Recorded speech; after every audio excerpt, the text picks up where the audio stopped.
ada saya menampilkan slideshow FF ya Bapak Ibu ya, yaitu forgive and forget, yaitu mengampuni dan melupakan. Jadi sebelum saya lanjut, sebelum saya membreakdown apa ini forgive and forget, jadi next show ini ada salah satu kisah dari seorang yang bernama Chris juga, sama namanya, tapi dia Chris Williams. Jadi Chris Williams ini, dia adalah contoh nyata tentang kekuatan pengampunan yang luar biasa. Pada tahun 2007, Chris ini dia mengalami kecelakaan mobil yang mengerikan di Amerika Serikat, di tepatnya di Utah.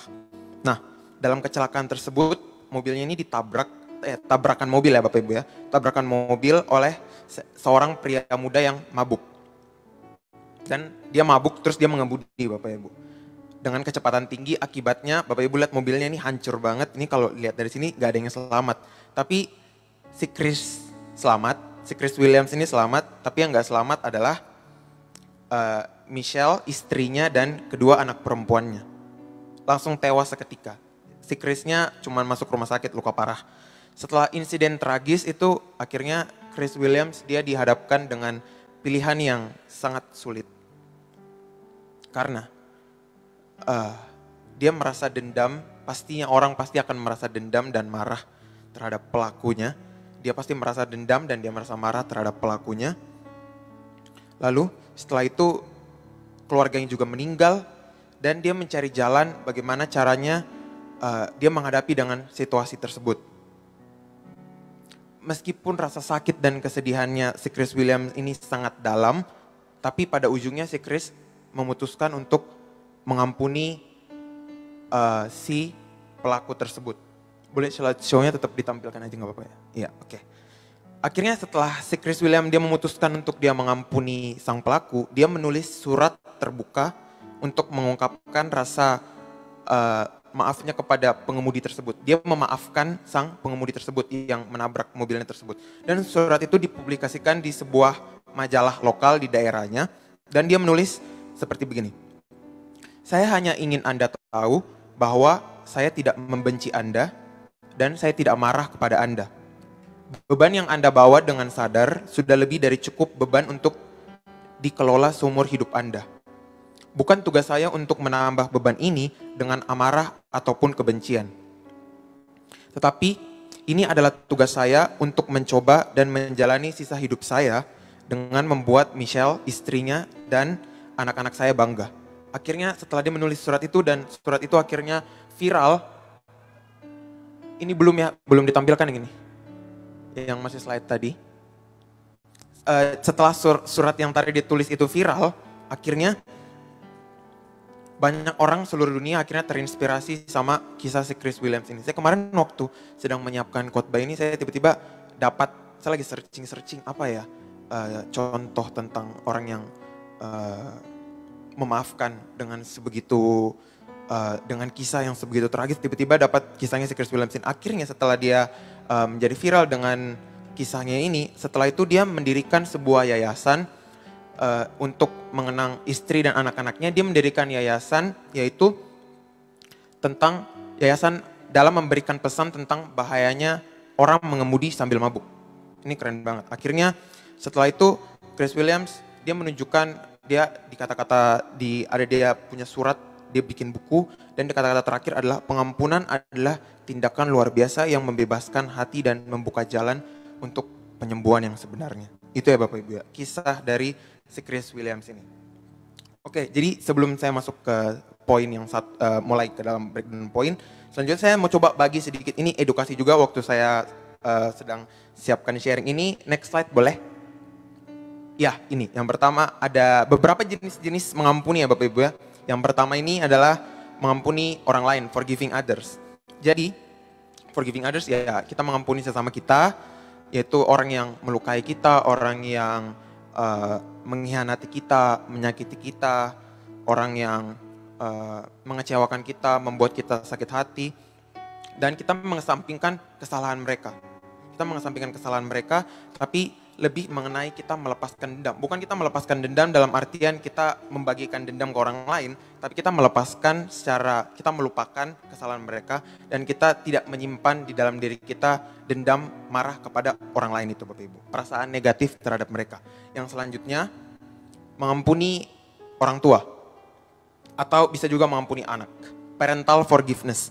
Jadi misalkan orang tua ke anak ya, keseringan tuh kadang kalau misalkan dalam keluarga orang tua dan anak dan orang tua dan anak itu contohnya misalkan kalau Bapak Ibu ada ikut sharing saya waktu hari Jumat itu tentang kisah seorang anak yang dia dikritik habis-habisan sama ibunya, yang akhirnya impian dia yang dari kecil seorang seniman, akhirnya impiannya itu tidak jadi. Dia akhirnya pesimis, akhirnya dia berhenti dari impiannya karena kritik dari sang ibu. Nah ini biasa masalah-masalah yang dalam keluarga ini atau enggak kalau misalkan itu dari konteksnya orang tua dan anak. Kalau dari anak ke orang tua biasa anak kabur dari rumah atau dia tidak dengar-dengaran orang tuanya. Atau mungkin kalau misalkan dia udah cukup dewasa, dia rasa udah kaya nih, misalkan udah kaya, udah lebih sukses dari orang tuanya, dia nggak mau dengar-dengaran sama orang tuanya. Nah ini kejadian-kejadian yang sering terjadi dalam keluarga. Nah bagaimana caranya supaya di dalam keluarga itu bisa terjadi pengampunan antara orang tua dan anak. Itu ya Bapak Ibu, jenis-jenis mengampuni orang tua atau parental forgiveness. Selanjutnya ada yang ketiga, yaitu mengampuni dalam hubungan romantis. Biasanya ini dalam suami istri atau dalam pasangan-pasangan muda atau kebanyakan suami istri dan pasangan-pasangan muda itu lebih sering terjadi karena cekcok antara komunikasi Bapak Ibu. Kebiasaan salah komunikasi, misalkan kita kalau dalam melakukan komunikasi misalkan sama suami istri atau dalam pasangan itu salah satu tuh harus jadi air Bapak Ibu. Misalkan lawan bicara kita jadi api, maka akan semakin besar apinya. Kalau misalkan lawan bicara kita api, kita minyak, semakin gede juga apinya. Jadi kalau misalkan lawan kita api, kita harus jadi air. Amin ya Bapak Ibu ya. Kita harus jadi air karena kita akan meredakan lawan bicara kita. Begitu pula sebaliknya. Jadi kita harus tahu kapan kita harus menjadi api, kapan kita harus tahu menjadi air. Itu adalah mengampuni dalam hubungan romantis. Selanjutnya, mengampuni dalam lingkungan kerja. Nah ini mengampuni di tempat kerja, kadang-kadang rekan kerja kita, kadang-kadang bos kita atau enggak bawahan kita itu tidak sesuai dengan harapan kita, tidak sesuai dengan kemauan kita. Akhirnya kita jengkel, kita marah, dan kita kesel, itu wajar aja Bapak Ibu. Tapi bagaimana kita bisa menempatkan diri kita sampai akhirnya kita bisa mengampuni mereka, forgive and forget apa yang menjadi kesalahan mereka. Selanjutnya lagi, mengampuni dalam masyarakat. Mengampuni dalam masyarakat ini konflik, ketegangan antara individu atau kelompok yang ada di masyarakat. Contoh yang paling gampang dimengerti, misalkan kita di jalan, kita antara mobil dan motor lah, keseringan kalau mobil sama motor, misalkan yang nyenggolnya motor, yang disalahinnya kebanyakan mobil, karena mobilnya lebih gede. Itu ya Bapak Ibu, itu fakta sih sebenarnya, saya sering mengalami soalnya. Jadi kita disenggol nih, mobilnya disenggol, tapi yang marah-marah malah yang pakai motor, biasa begitu yang saya dapat. Kebanyakan tuh kalau contoh misalkan sama kesaksian aja mungkin ini waktu saya sama abang jaket hijau ya, abang jaket hijau lah, bilang aja abang jaket hijau. Jadi waktu di lampu merah udah berhenti, karena kan lampu merah biasa orang kuning tuh masih tancap gas ya Bapak Ibu ya. Bisa orang kuning masih tancap gas. Nah ini abang drivernya ini di belakang nih masih tancap gas, sedangkan saya udah mau siap-siap rem.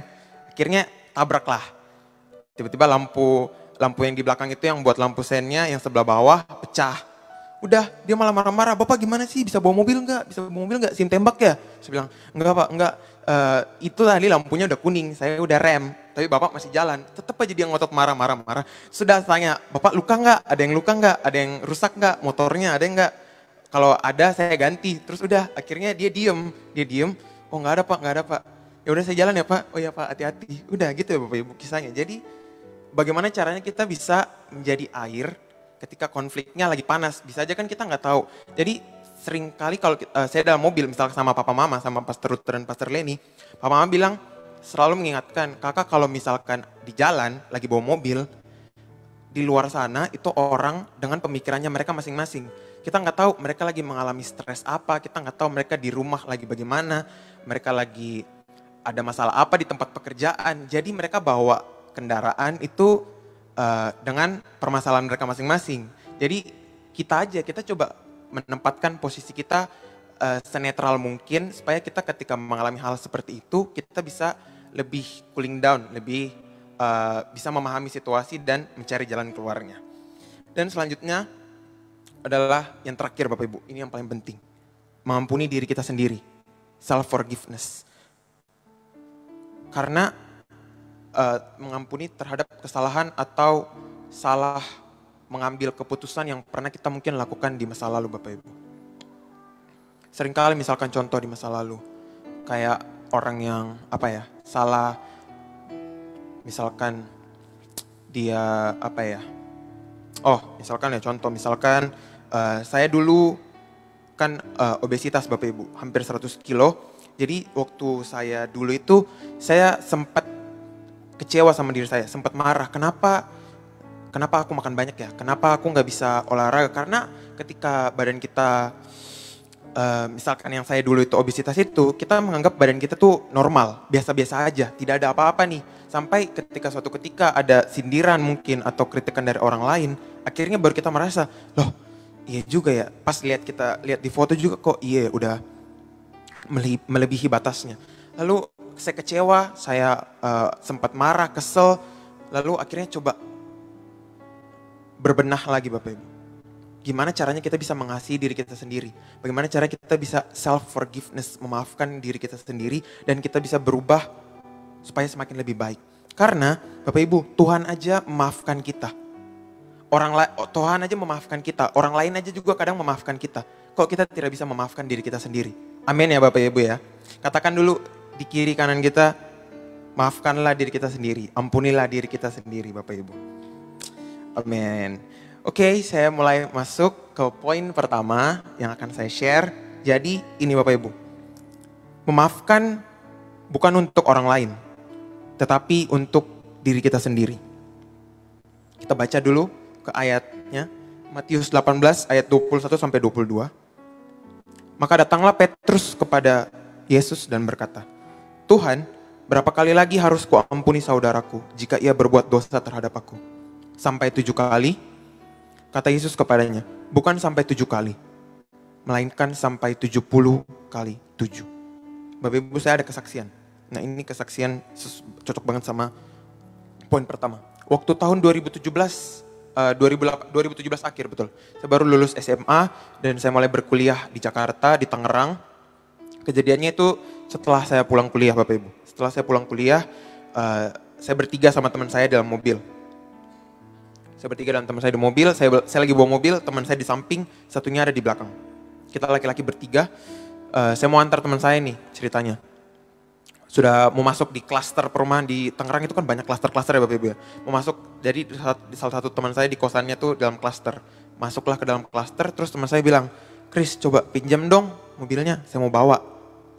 Terus saya tuh orangnya tipenya nggak enakan Bapak Ibu ya. Saya tipenya tuh orangnya tuh, ya udah kasih aja lah, nggak apa-apa. Kayak jarang banget nolak, kecuali yang emang bener-bener saya nggak suka baru saya nolak. Akhirnya saya kasih pinjam, saya duduk di belakang, dia berdua sama teman saya di depan. Dibawalah itu mobil. Udah mau masuk di klaster itu. Pas dia mau masuk, nggak tahu kenapa dia tiba-tiba rem dan dia tiba-tiba mundur. Nggak jelas, nggak tahu juga kenapa tiba-tiba saya juga sempat kaget. Kenapa ini orang dia tiba-tiba ngerem terus dia tiba-tiba mundur. Pas dia mundur ada mobil lain di belakang mau masuk klaster dan tabrak, penyok. Setelah itu saya sempat kaget, saya shock di belakang. Terus teman saya di depan lebih kompor lagi. Padahal saya lagi ini situasinya lagi memproses situasinya, ini mobilnya ketabrak. Pertama mobilnya baru sampai di Jakarta, kedua ditabrak, penyok, ketiga apa kata papa nanti kalau papa sampai di Jakarta pasti dimarahin habis-habisan kan. Sudah lagi memproses, terus teman saya di depan lebih berkoar-koar lagi Bapak Ibu. Dia bilang, udah Chris biar dia turun aja, biar dia yang ini ngobrol sama orangnya, biar dia yang proses ini bagaimana. Terus dalam hati, Tuhan Yesus bagaimana ini? Setelah itu akhirnya saya coba pelan-pelan, saya sempat diam, saya lihat dia lagi ngobrol sama ini. Terus sempat saya kasihan juga lihat mukanya dia, soalnya dia anak rantau juga Bapak Ibu. Akhirnya ya sudah, dalam hati ya udah terjadi Bapak Ibu. Saya mau marah pun nggak bisa mengembalikan waktu, nggak bisa mengembalikan mobil saya yang penyek tadi nggak jadi ketabrak. Jadi buat apa saya marah-marah buang energi? Buat apa saya marah-marah buang tenaga saya marah-marah dan tidak ada bisa menyelesaikan masalahnya? Malah yang ada bukan menyelesaikan, malah menambah masalah, Bapak Ibu. Betul kan? Akhirnya ya sudah, saya maafkan teman saya masuk, terus udah aku bilang, bro nggak apa-apa, biarin aja nanti, siapa tahu ada, coba nanti aku tanya ada asuransi, gue tanya ada asuransi apa enggak, nanti urus bagaimana. Terus tanya, ke sini gimana, gue bayar berapa? Terus aku bilang, udah nggak usah bayar. Terus karena dia nggak enak, ya udah dia kasihlah 200.000. Ya udah saya terima, sudah selesai masalahnya. Jadi begitu ya, bagaimana kita proses kita dalam ketika kita mengalami situasi-situasi begitu, kita bisa mengambil keputusan yang tepat ketika kita tenang dan kita tidak panik akan situasi tersebut. Banyak orang Kristen, banyak orang di luar sana, banyak orang Kristen juga ketika mengalami masalah, dia murung, ketika dikecewakan, ketika dia hianati, akhirnya dia sakit hati, kepahitan, dan tidak bisa memaafkan. Mungkin aja kita memaafkan hanya di mulut, tapi tidak di hati kita. Mungkin aja kita memaafkan hanya untuk, atau enggak selain memaafkan, kita hanya melupakan Bapak Ibu. Kita melupakan supaya ya udahlah, saya lupakan aja lah supaya cepat selesai masalahnya. Tetapi di dalam hati kita masih kesel. Di dalam hati kita masih menyimpan rasa sakit hati itu. Dan ketika di masa depan, ketika kita bertemu dengan masalah yang sama, timbul lagi Bapak Ibu. Akhirnya tidak akan selesai. Karena forget dan forgive ini sepaket Bapak Ibu. Katakan dulu, forget dan forgive sepaket. Forget dan forgive ini sepaket Bapak Ibu. Nggak bisa salah satu. Kecuali kita forgive itu, kecuali kita forgetnya, kita melupakan yang di masa lalu. Maksudnya ketika kita mengingat itu bukan sebagai menimbulkan rasa sakit hati. Tetapi sebuah pengalaman yang terjadi di masa lalu kita. Nangkep ya Bapak Ibu ya. Jadi ketika kita forget, kita sudah memaafkan, kita lupakan. Kita jangan ingat. Ingat hanya sebagai pelajaran. Tapi ingat bukan sebagai untuk menimbulkan sakit hati di dalam diri kita sendiri. Dan Yakobus mengatakan begini.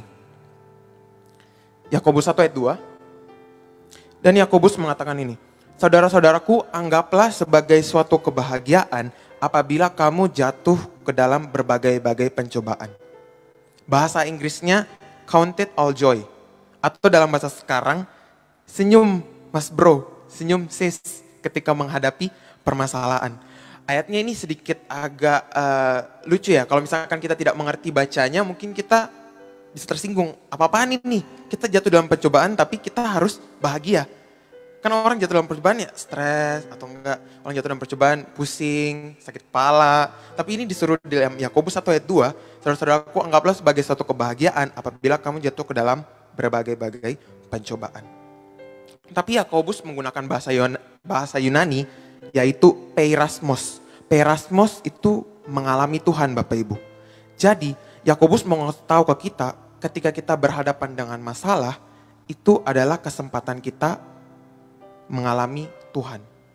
Bapak Ibu katakan dulu, ketika kita jatuh dalam masalah, itu adalah kesempatan kita mengalami Tuhan. Amin Bapak Ibu, berikan kemuliaan juga buat Tuhan Yesus Kristus. Itu ya Bapak Ibu, poin yang pertama, memaafkan bukan untuk orang lain, tapi untuk diri kita sendiri. Yang kedua, proses memaafkan akan membentuk kita menjadi semakin lebih baik. Proses memaafkan akan membentuk diri kita semakin lebih baik. Kenapa? Karena memaafkan itu tidak semudah kita membalikan telapak tangan.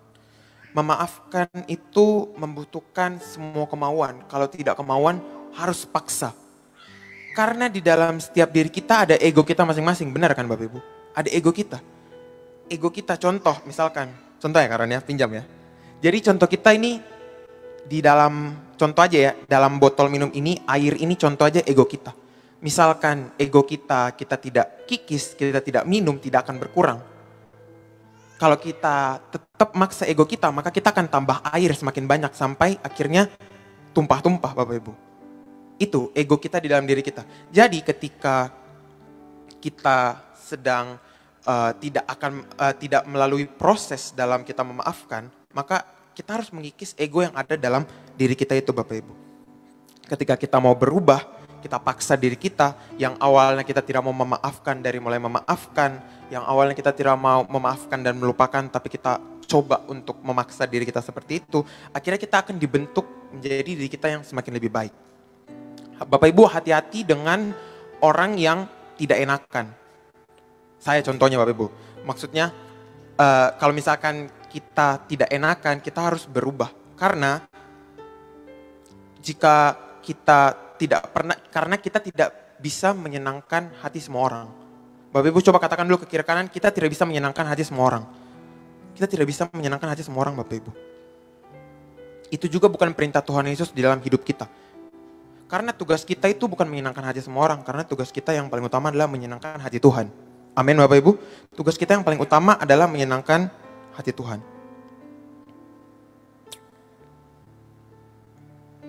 Saya tidak bilang kalau ketika kita, seperti yang saya bilang tadi, kita tidak bisa mengecewakan orang lain ketika kita egois, ketika kita keras kepala, ketika kita berkata kotor, ketika kita berkata kasar, kita yang harus bertobat. Tetapi ketika kita tidak menyenangkan orang karena prinsip individu kita, iman kita kepada Tuhan Yesus, tidak apa-apa Bapak Ibu. Karena emang kita tidak bisa menyenangkan hati semua orang. Yang harus utama adalah kita menyenangkan hati Tuhan, dan kita bisa sesuai dengan firman Tuhan. Amin ya Bapak Ibu ya. Kolose 3 ayat 13. Bersikaplah sabar terhadap sesamamu, dan ampunilah jika ada orang yang mempunyai sesuatu keberatan terhadap kamu. Sebagaimana Kristus telah mengampuni kamu, demikian juga hendaknya kamu mengampuni. Bapak Ibu, Tuhan Yesus saja memaafkan kita. Maka kita juga harus memaafkan orang lain. Filipi 4 ayat 13. Segala perkara dapat kutanggung di dalam Dia yang memberi kekuatan kepadaku. Dan satu hal lagi Bapak Ibu, Tuhan Yesus lebih menyukai proses daripada hasil. Misalkan kita berjalan ke pintu, ini kan prosesnya jalan sampai di pintu. Hasilnya sampai di pintu Bapak Ibu. Jadi sama aja ketika kita sedang proses berjalan dari awalnya tidak bisa memaafkan sampai bisa memaafkan, itu kita proses berjalannya. Kenapa Tuhan lebih suka proses? Karena dalam proses itu Tuhan akan beserta kita. Hasil kan sudah ada di ujung. Hasil itu sudah pasti. Tuhan sudah tentukan hasilnya kita bagaimana. Tapi Tuhan mau bagaimana dalam proses itu kita mencari Tuhan. Dan ketika kita berproses, kita akan diubah semakin lebih baik. Amin ya Bapak Ibu ya. Amin. Poin ketiga. Ini ya Bapak Ibu. Poin yang ketiga. Memaafkan bukan berarti kita kalah. Bapak Ibu katakan dulu, memaafkan bukan berarti kita kalah. Matius 6 ayat 14-15. Sebab jika kamu mengampuni kesalahan orang lain, Bapa yang di sorga juga akan mengampuni kamu. Amin.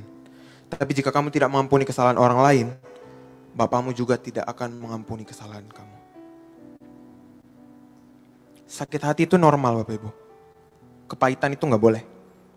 Kita juga kan kalau jatuh sakit badannya. Sakit, tangan kita sakit kalau kita jatuh. Namanya juga kita kan manusia ya Bapak Ibu ya. Tapi jangan kepahitan. Sakit hati boleh, jangan kepahitan. Ambil keputusan untuk mengampuni orang lain. Jangan kasih silent treatment sama orang lain, gak boleh. Jangan kasih silent treatment, tapi kalau kasih space, kasih jarak, gak apa-apa. Tapi kalau misalkan kita ketemu orang itu, orang yang kita kasih jarak, kita sapa duluan. Tapi Kak Kris gimana kalau misalkan dia buang muka? Gimana kalau misalkan dia gak nyapa balik? Gak apa-apa. Itu kan urusan kita sama Tuhan. Dia juga urusan sama Tuhan. Gimana cara kita urusan sama Tuhan? Kan Tuhan sudah lihat hati kita. Kita sudah memaafkan dia duluan. Kalau dia belum memaafkan, ya urusan dia sama Tuhan sendiri. Ya Bapak Ibu.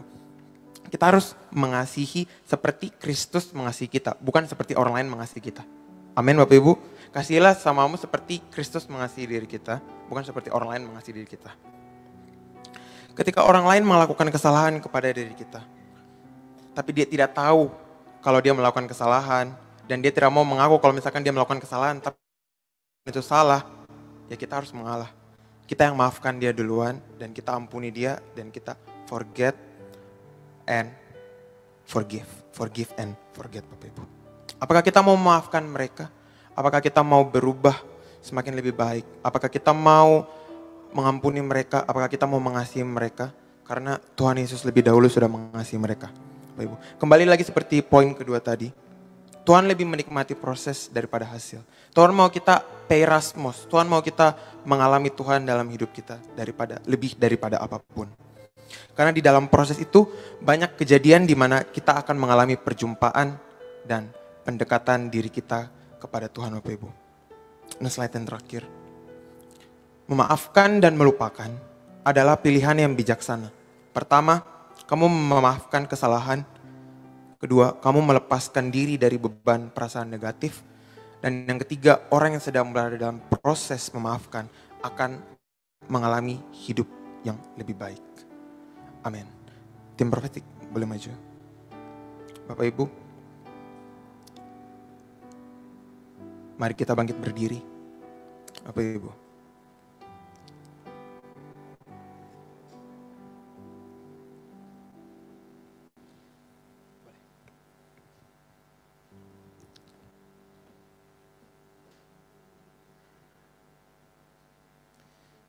Bapak Ibu, mari angkat tangan kita, mari kita tutup mata tuh. Tuhan, mungkin beberapa dari kami yang hadir di tempat ini punya masa lalu yang kurang baik. Mungkin dengan keluarga kami, mungkin dengan teman kami, dengan teman kerja kami, dengan anak kami, dengan orang tua kami. Tuhan Yesus, kiranya apa yang sudah disampaikan hamba-Mu tadi Tuhan, firman mengenai bagaimana kami bisa forgive and forget ini Tuhan, bisa masuk ke dalam hati kami Tuhan, dan kami bisa memaafkan, kami bisa melupakan kesalahan-kesalahan yang terjadi di masa lalu kami, dan kesalahan yang mungkin saja akan terjadi di masa depan kami Tuhan. Kami bisa belajar, dan kami bisa lebih mendekatkan diri kepada Engkau, dan kami bisa melalui setiap proses perubahan yang ada dalam diri kami Tuhan Yesus. Dan kami bisa berubah semakin lebih baik Tuhan.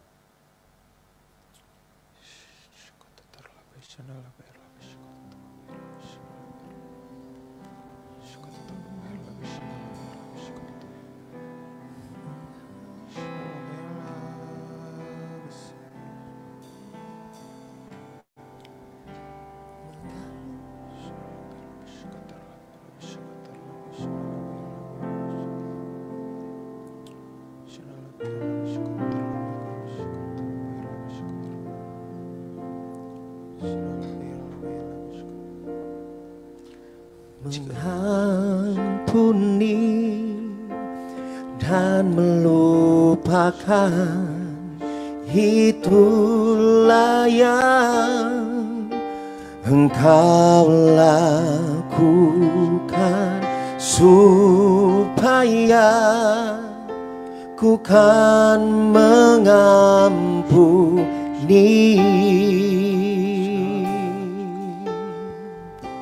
Jika ada Bapak Ibu yang hadir di tempat ini, misalkan kita belum bisa mengampuni, misalkan kita masih belum bisa melupakan, kita berdoa minta sama Tuhan Bapak Ibu. Tuhan, berikan aku hati yang mau mengampuni orang lain. Berikan aku hati yang ketika aku nanti ada masalah dengan orang lain, aku bisa berdamai dengan hatiku sendiri, dan aku bisa berdamai dengan orang lain. Tuhan Yesus, hamba-Mu berdoa, berikan hati kepada orang umat-Mu yang hadir di tempat ini, berikan hati kepada kami semua yang hadir di tempat ini, agar ketika kami menghadapi masalah dengan orang lain, ketika kami mengalami masalah dengan orang lain, kami bisa memaafkan mereka, kami bisa melupakan kesalahan mereka, dan Tuhan, orang lain bisa melihat Engkau di dalam hidup kami, dan kami bisa menjadi contoh dan bisa menjadi terang buat orang-orang di sekitar kami, Tuhan Yesus.